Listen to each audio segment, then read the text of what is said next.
Okay, so if you're interested in starting an online store, this is the video for you. Because in this video, I'm gonna be sharing with you my top 3 tips to help Shopify store beginners. And by the way, tip number 2, it's something that I know you're gonna have problems with, so stick around for that. And if you get to the end of the video, you'll get a special little gift from me to you to help you get the ball rolling on your Shopify journey.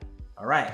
Let's get started. Okay, so tip number 1, don't get stuck on picking the perfect niche for your Shopify store. A lot of you are gonna come into this thinking, what's the perfect Shopify store niche? Or what's the most profitable Shopify store niche?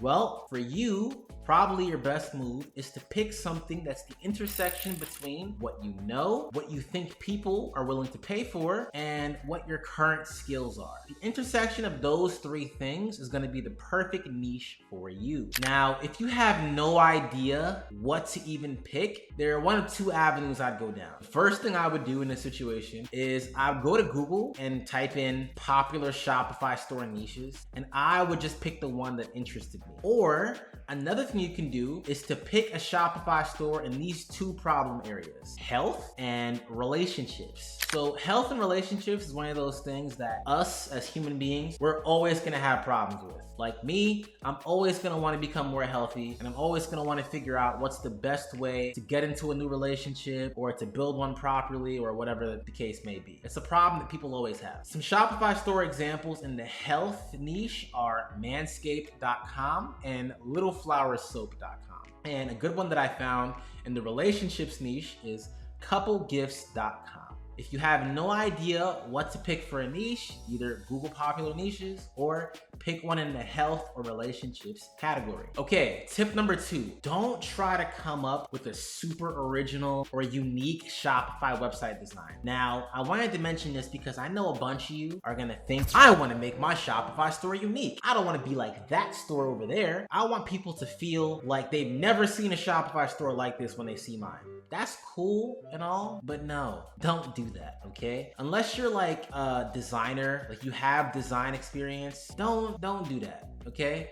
I want you to find popular Shopify stores in your niche and take design ideas from them. And then from there, you just need to pick a good color palette for your Shopify store and then move from there, right? Now, if you have some trouble picking out color palettes, like I do sometimes, here is a blog post from visme.co that you can use to figure out color palettes. Just pause right now and you can see the URL on the screen. Visit that blog post later on and pick out a color palette. Hey, by the way, before we move on to tip number 3, I was thinking about putting together a list of nice looking Shopify stores in different niches just so you can get some ideas.